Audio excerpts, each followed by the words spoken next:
Hi, welcome to Aviation and Air Traffic Control Keep Educating Yourself series. Today, we will be going to discuss general criteria for approach and arrival procedures. Have you ever imagined how aircraft approach and land at an airport during night and in low visibility? In visual meteorological conditions, pilot can operate their flight as per visual flight rules. He can see the terrain, an airport runway, and lands with visual contact. It requires a good knowledge of terrain and prominent landmarks in and around the airport. When visibility reduces or during night, pilot can no more operate his flight as per visual flight rules. He needs some series of predetermined maneuvers for the orderly transfer of an aircraft under instrument flight conditions from the beginning of initial approach to a landing or to a point from which a landing may be made visually. If landing is not completed, to a position at which aircraft can be hauled, and it should be clear of obstacles in all phases as it is flying with the help of instruments. The instrument approach procedures are designed in such a manner which takes into account the obstacle clearance criteria and includes a set of maneuvers from arrival to landing or missed approach holding from where a new approach may be initiated. Now, we will discuss general criteria for instrument approach procedure in detail. What is instrument approach procedure? A procedure using navigation by which an aircraft transitions from en route phase to a position and in a state from which a normal landing may be conducted. A series of predetermined maneuvers by reference to flight instruments with specified protection from obstacle from the initial approach fix or where applicable from the beginning of a defined arrival route to a point from which a landing can be completed and thereafter, if a landing is not completed, to a position at which holding or en route obstacle clearance criteria apply. Philosophy of instrument approach procedure. Obstacle clearance is the primary safety consideration in developing instrument approach procedures. The procedures detailed in Doc 8168 are based on present standard equipment and practices, which are governed by such factors as terrain, aircraft characteristics, and pilot ability. The siting of the equipment and procedure development should keep to the minimum both the time taken to execute the instrument approach and the airspace necessary for the associated maneuvers without reduction in safety. Only one procedure should be specified for each type of radio aid in relation to a particular runway. Types of instrument approach procedures: non-precision approach, which gives you only lateral guidance. Approach with vertical guidance, APV. It gives you both lateral and vertical, but does not meet the requirement of precision approach. Precision approach, where we are getting both lateral and vertical guidance. Segments of instrument approach procedures. An instrument approach procedure have 5 separate segments: arrival segment, initial segment, intermediate segment, final segment, and missed approach segment.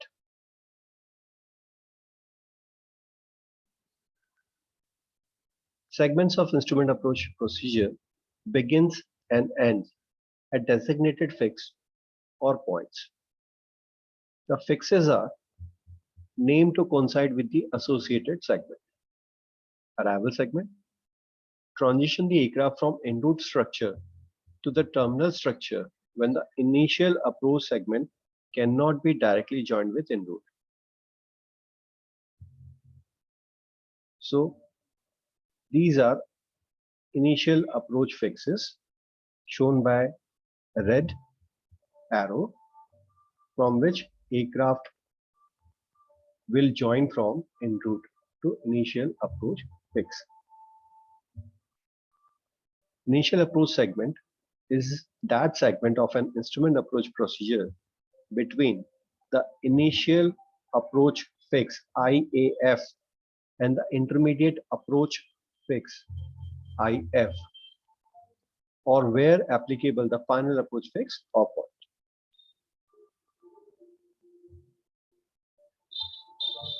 Intermediate approach segment, that segment of an instrument approach between either the intermediate approach fix and final approach fix or point, or between the end of a reversal, racetrack or dead reckoning track procedure and the final approach fix or point as appropriate, during which an aircraft can be configured and prepared for final descent.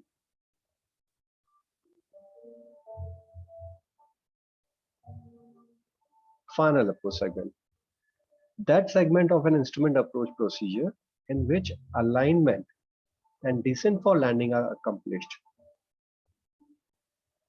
It delivers the aircraft to a position and in a state for initiation of normal landing or for initiation of the missed approach procedure.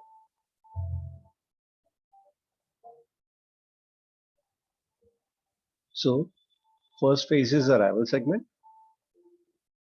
Then after IAF, initial approach segment, it terminates at IF. Then intermediate approach between IF and FAF. Then from FAF to missed approach point, final approach segment. And after missed approach point, it's a missed approach segment.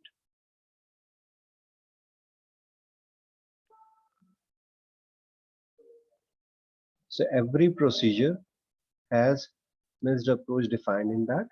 So pilot has to follow that procedure after reaching missed approach point if he is not able to maintain visual contact with terrain.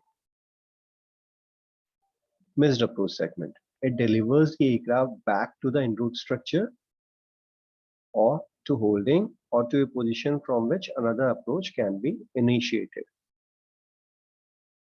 A missed approach procedure shall be established for each instrument approach and shall specify a point where the procedure begins and a point where it ends. 5 parameters are used to describe an instrument approach procedure segment: alignment, length, descent gradient, protection area, and minimum obstacle clearance. Categories of aeroplane: velocity at threshold is based on 1.3 times of stall speed. In the landing configuration at maximum certified landing mass. So category of aircraft A, speed IS at threshold less than 91 knots. For B, between 91 to 120 knots. For category C, 121 to 140. For category D aircraft, speed at threshold 141 to 165 knots, and for category E, 166 to 210 knots. And standard atmospheric conditions are temperature at sea level plus 15 degrees centigrade, pressure at sea level 1013.2 hectopascal, temperature lapse rate 6.5 degrees centigrade per kilometer up to 11 kilometers. Air is treated as perfectly dry. Conversion from indicated airspeed to true airspeed. A table is used which will provide the conversion factor for converting IAS to TAS. Standard atmosphere plus 15 degrees centigrade is used for computation unless there is a specific requirement to use otherwise. So first column is altitude, then We can see further based upon temperatures, there are values have been given which is going to convert it. So for plus 15 degrees centigrade, we have shown with red. For altitudes and temperature not listed in the table, following formula can be used to determine the speed. It's a standard formula, so it will solve all your issues with different set of temperature and altitude, which is not mentioned in this table. Units for measurement are in conformance with Annex 5. The values are expressed in full integers. For improved accuracy, number of decimal places. Where the parameters directly affect the flight crew in its control of the aircraft, it is normally rounded as a multiple of 5. Slope gradients are normally expressed in percentage. To ensure the required accuracy when using parameters specified in Doc 8168, only the final result of computation should be rounded.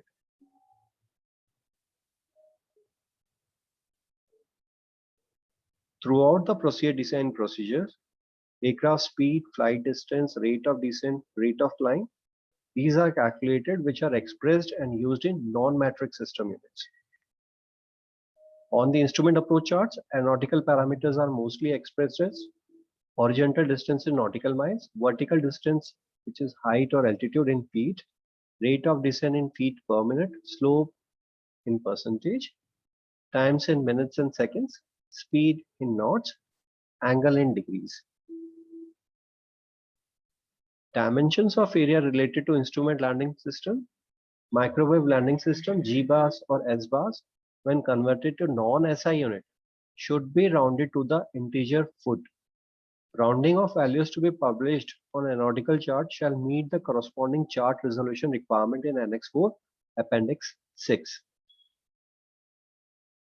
So these are some conversion factors, like conversion from meters to feet. We have to multiply it by 3.2808. This is for reference purpose. You can pause and go through it. Bearing, tracks and distance. In planning procedures, degree true shall be used, but all published procedure shall be degree magnetic. VOR radials shall be identified as degree magnetic, preceded by letter R. R037, radial 037. Published radial shall be that radial which defines the desired flight track. Navigation system use accuracy. The system accuracies used in the development of obstacle clearance criteria are based on the minimum system performance factors. System use accuracy is dependent on ground system tolerance, airborne receiving system tolerance, flight technical tolerance.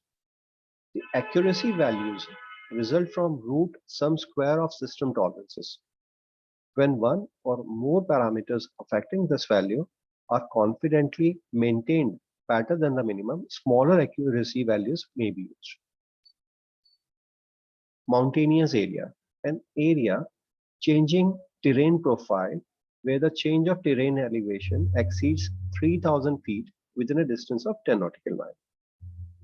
When procedures are designed for use in mountainous areas, due consideration should be given to induced altimeter error and pilot control problems when winds of 20 knots or more move over such areas. Procedure specialists should be aware of the hazards involved and make appropriate provision for protection.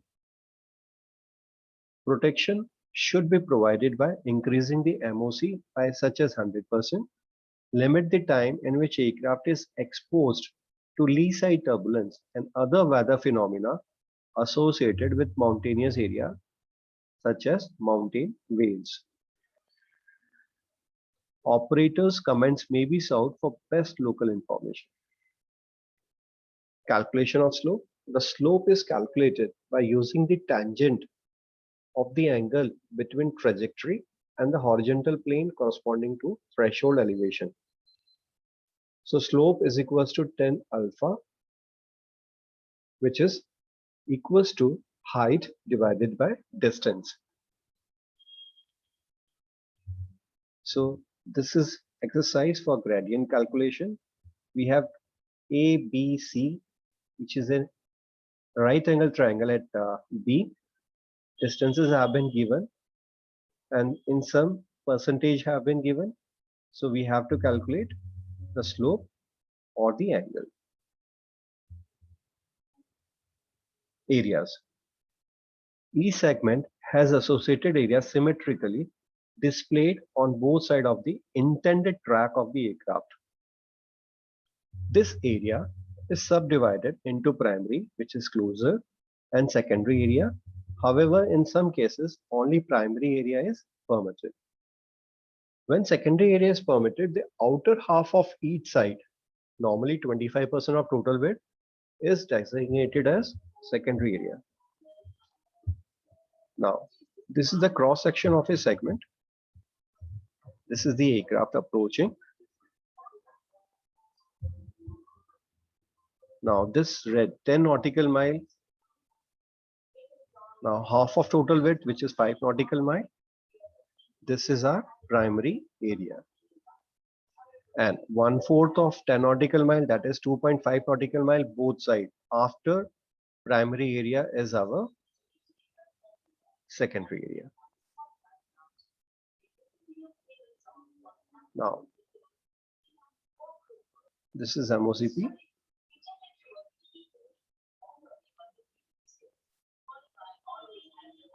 And this goes like this. Minimum obstacle clearance is reducing in secondary area.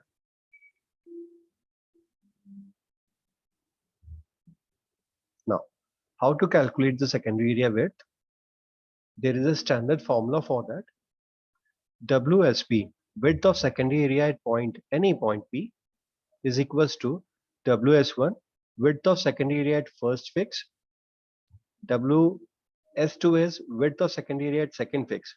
So WSP is equals to WS1 plus DP, which is the distance of point P from the first fix, divided by L, which is distance between two fixes, multiply by WS2 minus WS1.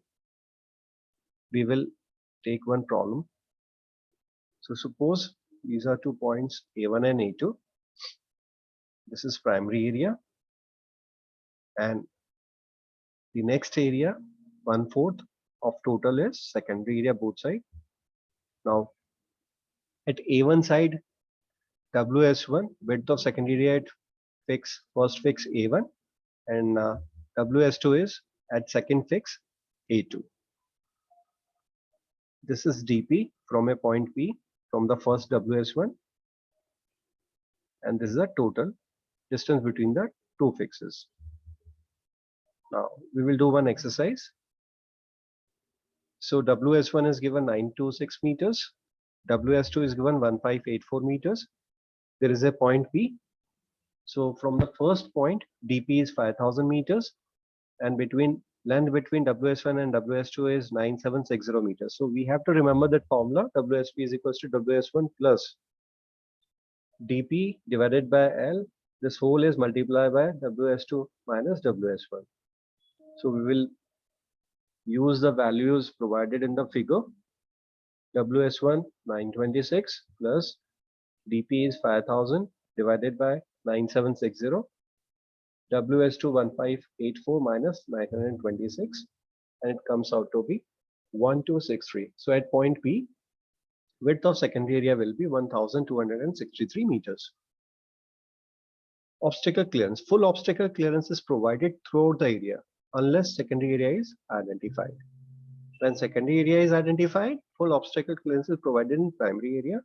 Obstacle clearance is reduced linearly, as we have already seen in that picture, that from the primary one to the secondary outer area, it is linearly reducing and becoming zero at the outer edge. Now MOC is in secondary area is denoted by MOCS. and it can be obtained from the following. MOC SY is equals to MOC of primary area multiplied by 1 minus distance of obstacle from the edge of the primary area measured perpendicular to the nominal track divided by width of secondary area.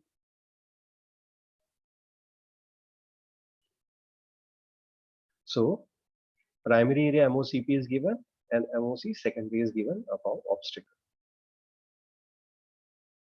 WS, this is known as Y. So this is explanation of each and every term. MOCP is MOC in primary area.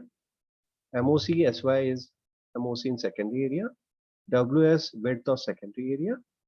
And Y distance of obstacle from the edge of the primary area. MOCP you can see, and measure perpendicular to the nominal track. Now we will do one exercise. We have to remember this formula. Values have been given. We have to find out MOC SY secondary. So by keeping values which is provided in figure, we are getting MOC SY as 76 meters. Charting tolerance should be added to the height and location of the controlling terrain feature or obstacle when instrument approach procedures are developed. Vertical tolerance is added to the depicted height or elevation of the object. Horizontal tolerance is added to the perimeter of the controlling terrain feature or obstacle. When application of these tolerance creates an unacceptable operational penalty, additional survey should be carried out to refine the obstacle location and height data. Depiction of obstacles and spot elevations to avoid cluttering the chart and thereby obscuring important navigation information. Procedure designer must consider to provide following information such as significant obstacles considered in the calculation of minimum altitude of the relevant segment of the procedures, appropriate spot elevations required to improve the situational awareness of the underlying terrain. Indicated airspeed IAS is the airspeed read directly from the airspeed indicator, which is driven by the pitot static system. IAS is directly related to calibrated airspeed, which is the IAS corrected for instrument and installation errors. For navigation, it is necessary to convert IAS to TAS or to ground speed using following method. Correct IAS to calibrated airspeed using an aircraft specific correction table. It is provided by manufacturer. Correct calibrated airspeed to true airspeed by using outside air temperature, pressure, altitude and CS on the E6B flight computer or equivalent functionality on most of GPS. Convert TAS to ground speed by allowing for the effect of wind. Vector method. From IAS, the following speeds can be calculated. Convert CAS to equivalent airspeed by allowing for compressibility effects. EAS is used by aircraft engineers and some very high altitude flying aircraft. Convert EAS to true airspeed by allowing for differences in density altitude.